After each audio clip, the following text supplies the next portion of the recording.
Hello students, welcome to the online class of Maths in St. Peter's Public School गुड्डा। इससे पहले वाले lecture में हम लोग एक्सरसाइज 2.2 के 10 क्वेश्चंस तक सोल्व कर चुके हैं। अब हम 11th क्वेश्चन पे प्रोसीड करते हैं। क्वेश्चन क्या पूछ रहा है हमारे से, Baiching's father is 26 years younger than Baiching's grandfather and 29 years older than Baiching. The sum of the ages of all the three is 135 years. What's the age of each of one of them? Question समझ में आया? यहाँ पे हमारे पास 3 candidates हैं। Question को समझने के लिए थोड़ा ध्यान से देखिए।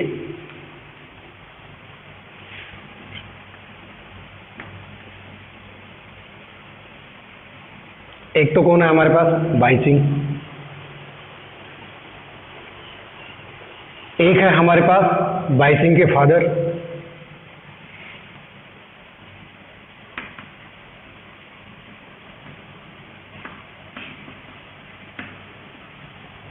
ठीक है।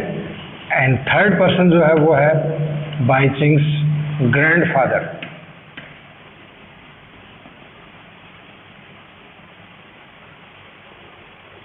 इन तीनों की प्रेजेंट एज के बारे में हमारे को कोई रिलेशन दिया है, और वो रिलेशन क्या है, एक बार क्वेश्चन को फिर से पढ़ता हूँ।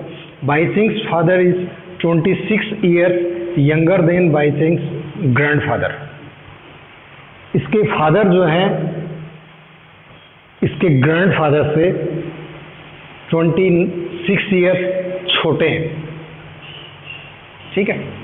सो यदि मुझे ग्रैंडफादर की एज पता हो तो मैं उसमें से 26 ईयर्स माइनस कर दूं तो मेरे पास किसकी एज आ जाए, बाईचिंग के फादर की एज आ जाए। नेक्स्ट रिलेशन क्या दे रहा है, एंड 29 ईयर्स ओल्डर देन बाईचिंग। इसके फादर जो हैं बाईचिंग से खुद से कितने बड़े हैं, 29 ईयर्स ओल्ड है। सो यहाँ पे इन तीनों में मैं ये देख रहा हूँ कि यदि मेरे को बाईचिंग की प्रेजेंट एज पता हो,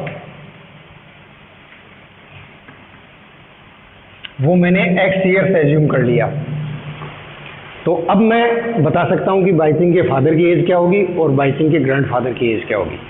सो बाईचिंग और उसके फादर की एज में क्या रिलेशन दिया है कि उसके फादर जो है वो बाईचिंग से 29 ईयर्स ओल्डर है। It means Baiching is 29 years younger than his father, ठीक है। सो इसके फादर की एज क्या हो जाएगी, x प्लस 29 ईयर्स। बात आ गई समझ में? ओके। अब बाईचिंग के फादर की एज आ गई है हमारे पास, हमें उसके ग्रैंडफादर की एज चाहिए।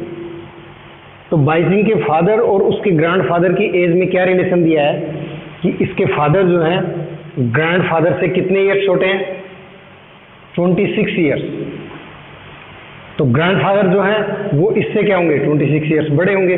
तो ग्रैंडफादर की प्रेजेंट एज क्या आ जाएगी, x प्लस 29 प्लस 26 ईयर्स। ये इन तीनों की प्रेजेंट एज आ गई है, और इन तीनों की प्रेजेंट एज के बारे में अपने को आगे ये कह रहा है कि इनकी प्रेजेंट एज का सम जो है वो कितना है, 135 years. So present age of बाईचिंग, present age of his father, that's x plus 29 and plus x plus 29 plus 26, ये ग्रैंडफादर की एज होगी। इन तीनों का सम आ रहा है 135 years.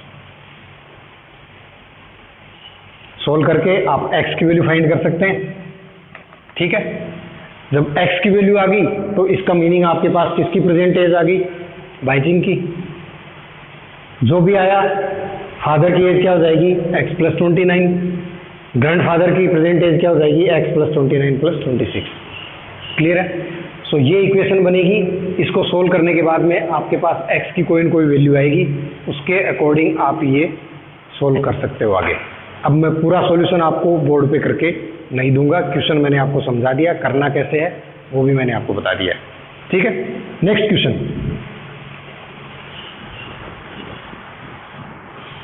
15 years from now Ravi's age will be 4 times his present age. What's Ravi's present age? Question कह रहा है आपसे 15 years from now अब से 15 साल बाद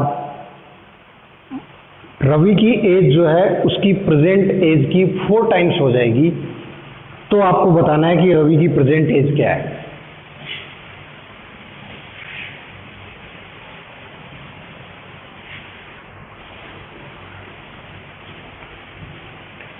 मैं एज्यूम करता हूं रवि की प्रेजेंट एज, ठीक है। सो प्रेजेंट एज उसकी मैं यदि x ईयर्स लेता हूं तो after 4 years, sorry after 15 years कितनी हो जाएगी? अभी प्रेजेंट एज यदि उसकी x ईयर्स है, सो आफ्टर 15 ईयर्स रवि की एज क्या हो जाएगी? x प्लस 15 ईयर्स, सिंपल है। और उसकी प्रेजेंट एज और आफ्टर 15 ईयर्स वाली एज में क्या रिलेशन दिया है? ये एज इसकी 4 टाइम्स है, ठीक है। So 4x is equals to x plus 15। ये इक्वेशन आपके पास बनी। आपसे पूछ रहा है find the present age of Ravi. Solve करो, x की वैल्यू लाओ, और x की वैल्यू क्या है आपके पास? रवि की प्रेजेंट एज। यही आपसे क्वेश्चन में पूछा है। Clear? Okay, next.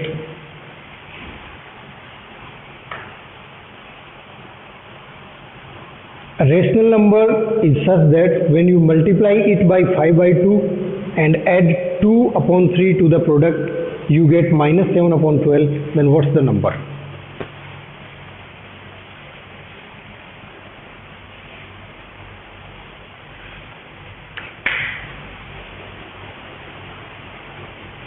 Rational number is such that when you multiply it by 5/2। सो वो रेशनल नंबर मेरे पास पता नहीं है, तो मैं एज्यूम कर लेता हूं, और वो नंबर मैंने x एज्यूम किया। इस नंबर को मैं यदि 5/2 से मल्टीप्लाई करूं, x should be multiplied by 5/2 and add 2/3 to the product. इस प्रोडक्ट में मैं 2/3 यदि ऐड कर दूं तो मेरे पास क्या आना चाहिए? You get -7/12। ये आना चाहिए। ये बना आपके पास 5x/2 plus 2/3 is equal to -7/12। आपसे वो रेशनल नंबर पूछा है। इक्वेशन बन गई, एक्सरसाइज 2.1 की थी, ऐसी थी। इसको सोल्व करके हमें क्या लाना है? x की वैल्यू ला दी है। हो सकता है प्लस में आए, हो सकता है माइनस में आए, मुझे नहीं पता है। आप जब सोल्व करोगे तो आएगा आंसर, ठीक है। Next, Lakshmi is a cashier in A bank. She has currency notes of denominations 100 rupees, 50 rupees and 10 rupees respectively. The ratio of the number of these notes is 2, 3 and 5. The total cash with Lakshmi is 4 lakh rupees. How many notes of each denomination does she have?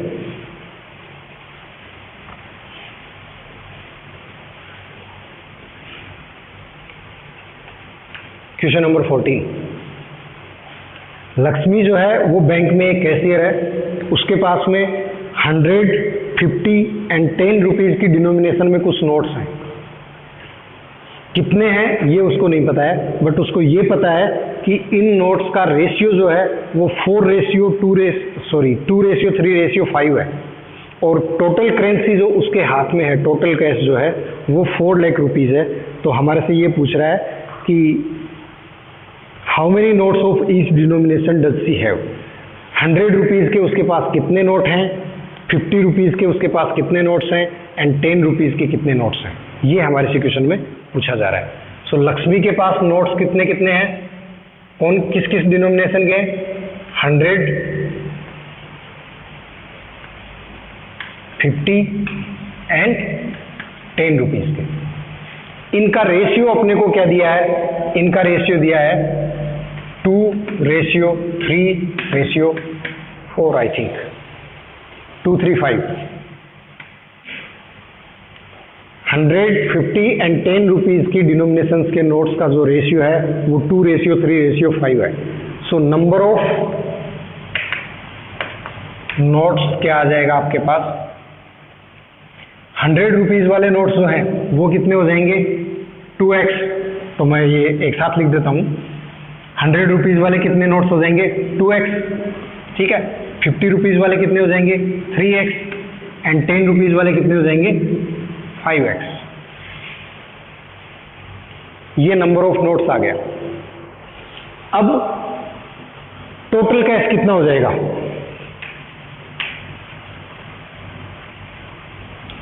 Total cash कितना होगा आप लोग समझिए। आपके पास 100 rupees के यदि 2 note हैं तो आपके पास कितने रुपए हुए 200। 3 नोट्स हैं तो कितने होंगे 100 मल्टीप्लाई बाई 3 300।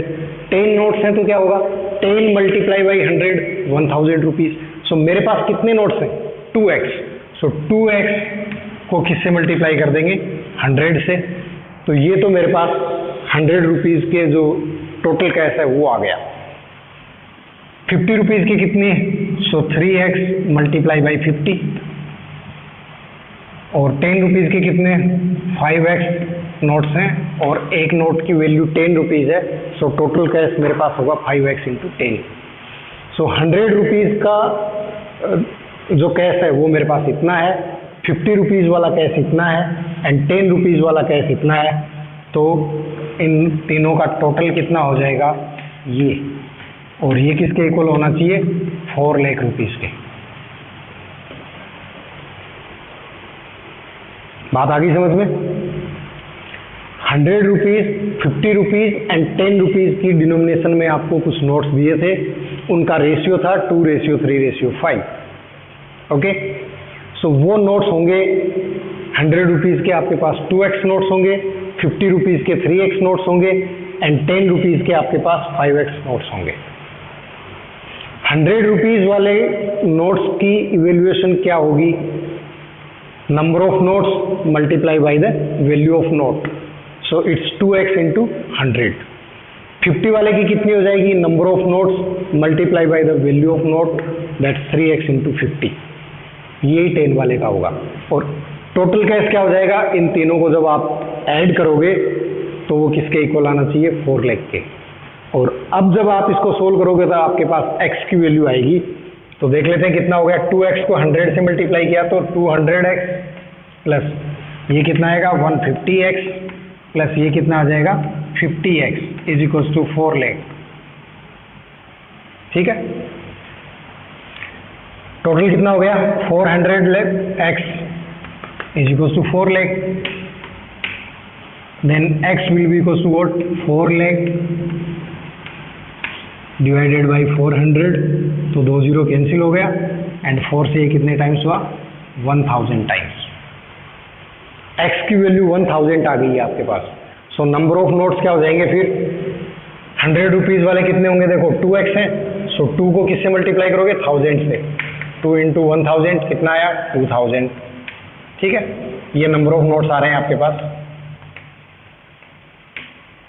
50 रुपीज़ वाले कितने हो जाएंगे 50 इंटू 1000 कितना आया 50,000। और 10 रुपीज़ के कितने हो जाएंगे 5 इंटू 1000, सो 5000। ये नंबर ऑफ नोट्स आ गया।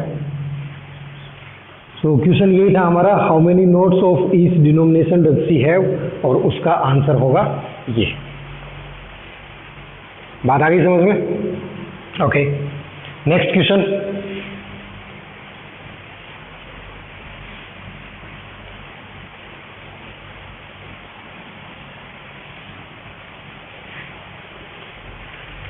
and its 15th question. I have a total of 300 rupees in coins of denominations 1 rupee, 2 rupee and 5 rupee. The number of 2 rupees coins is 3 times the number of 5 rupees coins. The number of total coins is 160.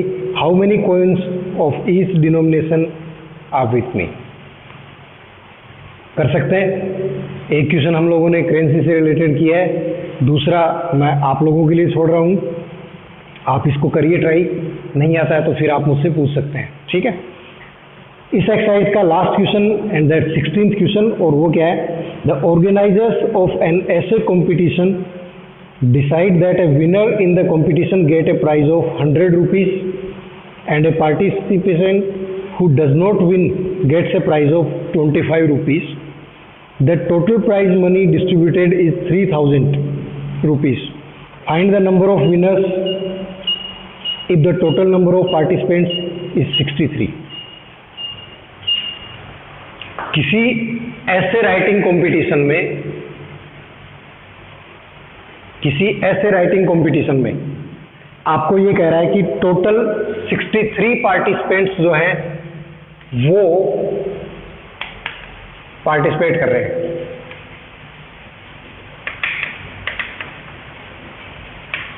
ये मान लो कि total 63 students जो है वो ऐसे writing competition में participate कर रहे हैं। फिर क्वेश्चन कह रहा है कि यदि कोई विनर होता है उसमें, उसको तो हम कितने रुपीस का प्राइस देंगे, 100 रुपीस का, और जो पार्टिसिपेंट विन नहीं कर पाता है उसको हम कितने रुपीस देंगे, 25 रुपीस। क्लियर है? बट स्कूल एडमिनिस्ट्रेशन के पास में टोटल प्राइज मनी जो है वो 3000 रुपीज ही है। टोटल प्राइज मनी वो है 3000 रुपीज। तो आपसे ये पूछ रहा है क्वेश्चन में, find the number of winners. Number of winners पूछ रहा है। क्लियर है सबको? जब मुझे नहीं पता है तो मैं ये मान लेता हूं कि 63 स्टूडेंट्स ने पार्टिसिपेट किया और उनमें से X स्टूडेंट्स ने विन किया ऐसे writing competition. So let X be the number of winners.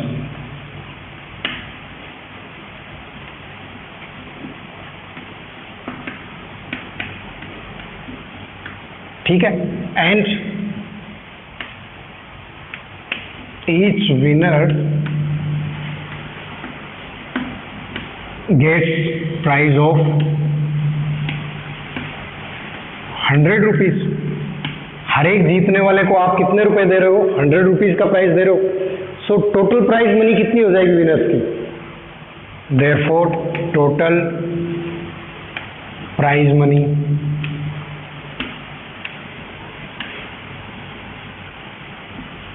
won by the winners।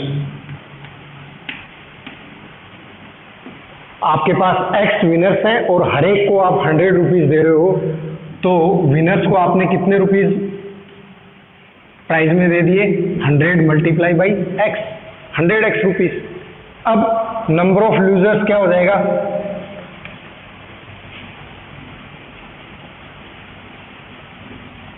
Total 63 से उनमें से X ने विन किया तो नंबर ऑफ लूजर्स कौन होगा, 63 माइनस X।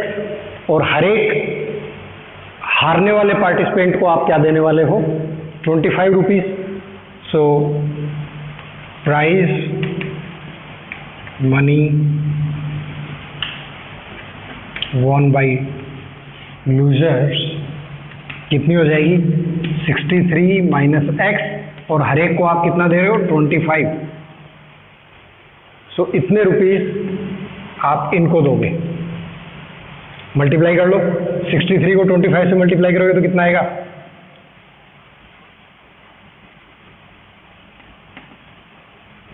1575। ठीक है? माइनस X को 25 से करोगे तो 25X, इतना रुपीज आ गया। सो 100X रुपीज आपने विनर्स को डिस्ट्रीब्यूट कर दिया एंड 1575 माइनस 25X रुपीज आपने यूजर्स को दे दिया। अब आपको क्या करना है, इन दोनों की अमाउंट को ऐड कर दो तो टोटल प्राइस मनी आ जाएगी। ठीक है? सो अब मैं इस क्वेश्चन को एंड करने जा रहा हूं, जल्दी ही देखिए।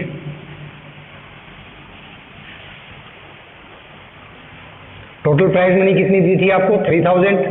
सो उसने लिया था 100X विनर्स ने, और उन्होंने लिया था 1575 माइनस 25X, और इन दोनों का सम कितना आना चाहिए, 3000 ही दिया है, यही आना चाहिए। सोल्व कर लो, X की वैल्यू आ जाएगी।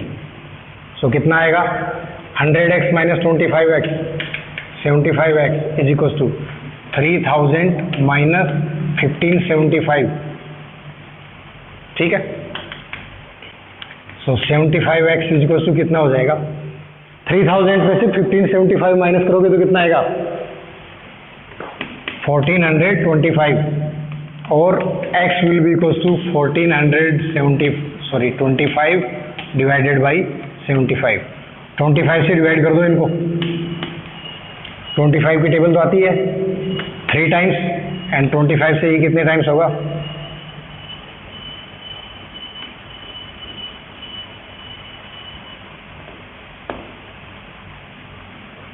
57 टाइम्स, और 3 से इसको डिवाइड करोगे कितने टाइम्स होगा? 3 1 जा 3, 3 9 जा 27, 19।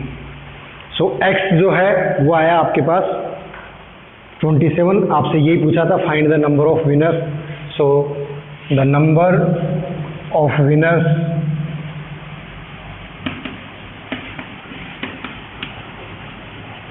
इज 19। ये आपका आंसर हो गया। समझ में आया क्लास? वर्ड प्रॉब्लम्स हर एक क्वेश्चन आपके लिए नया होगा।